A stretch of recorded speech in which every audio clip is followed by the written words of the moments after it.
Welcome back to the Virtual Light broadcast at lightworker.com. Today's date, August 29th, 2009. This is segment 2, and here's Tony. Thank you.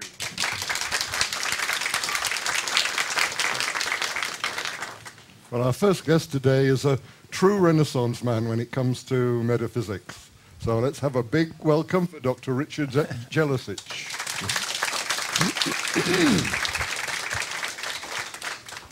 Well, Richard, you wear many hats. Let's start with your hat as an author. And you've written 2 fascinating books. First one is The Eye of the Lotus. Would you care to talk about that? Well, briefly, it's about how we have a chakra system, and one of the chakras would be more dominant than the others. And chakras are us, just us on a higher level and not limited to space or time. So one of those chakras might be more dominant and therefore color our perceptions. Each chakra has a different, unique psychic ability attached to it, so it causes us to perceive differently. Just like you might be right or left-handed, and you might write your name with your right hand. There's nothing wrong with your left hand, you just favor one. So we tend to dominate in one chakra more than the rest. Yeah, I was fascinated to see that you say that chakras 2 through 6 yeah, are the dominant ones. So does that mean that the 1st and 7th are kind of input and output? Yeah, well, this book is a book of my opinions, and the way I see it is chakras 1 and 7 are like gateways. The first chakra to physically even be here, to have a physical existence, and the 7th like a gateway to all the higher dimensions. So could you run through the 5 dominant ones and say, well, Sure. what would someone be like with the dominant second? Second chakra, creativity, burdens, responsibility, sexuality, sensuality. The psychic ability of the second chakra is called the energy of the mystic. It's how you can see things as whole and complete or perfected. And remember, all the chakras are on. They're never closed, so all these abilities are present in all of us. The third chakra, or Manipura, is the incisive ability, one who can see the bottom line, get to the point, the man behind the curtain. The fourth chakra, of course, we know is the empath, right? That's the ability to feel how someone could be as emotionally whole and complete, or to see the symmetry, which love is a perfect symmetry, so it's the profound nature of what love represents. The fifth chakra, which is Vishuddhi, is about telepathy, or the meaning, or more correctly, the comprehension of all things. And the sixth chakra is like the one who incepts the new paradigm, the new way of doing things that haven't even been grounded onto this plane yet. And how could somebody get a hold of this book? Is it on Amazon or through your website? Yeah, this book is on Amazon.com and on my website, and it's now also on Kindle on Amazon. Okay. Yeah. And I know we'll be putting the website up later, but what is your website? It's www.lightnews, all one word, lightnews.org. Okay, thank you. Now, the second book, I Can Relate. This talks about how, depending on which chakra is dominant, 2 people could have totally different relationships with...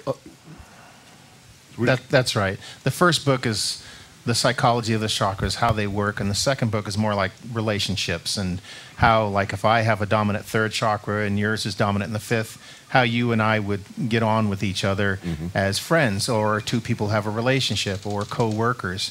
And those dominant chakras cause us to perceive reality in a little bit different way, so we tend to react to each other in like attracts like, and like attracts unlike, different types of relationships. There's 27 case histories in the book that give examples of those types of relationships.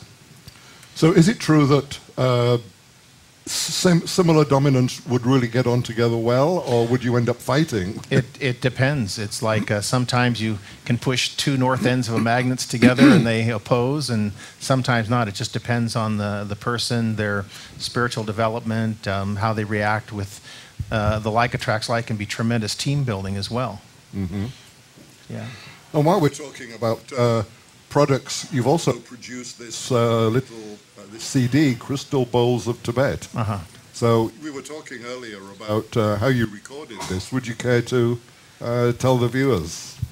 Well, a lot of my studies are in light and sound and form, And what makes this CD different is it is about crystal bowls, but I used a technique that uses microphones that are shaped like the cochlea. That's the inner ear. And you actually wear them on your glasses here. So the microphones are actually in the same place where you hear.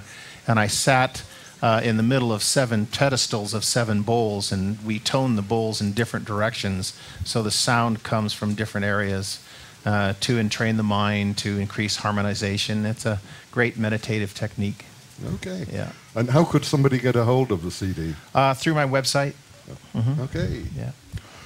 Well, let's move on to some of the other hats you wear.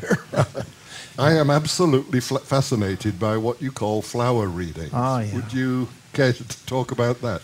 Well, flower readings are very popular. I do them all over the place, and basically it's a group setting up to 12 people.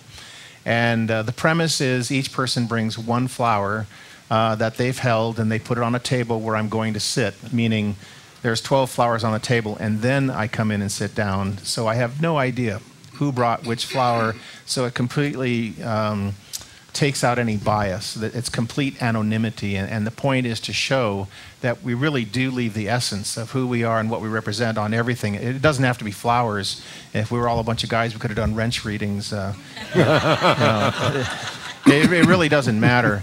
But the point isn't to prove that I'm psychic. The point is to prove that we're all intuitive, because some people will say, well, am I psychic too? And you know, if you have a chakra, your chakras are you, just you on a higher level, and they're not limited to space or time. So by definition, everyone is intuitive and connected to each other. So the flower readings are meant to show this deep connection, and I record everything on a CD, and everybody gets a copy of the CD of their reading. Mm-hmm.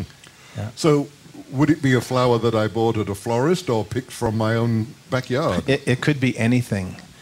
We had a flower reading last night. Someone brought a clump of a plant from outside.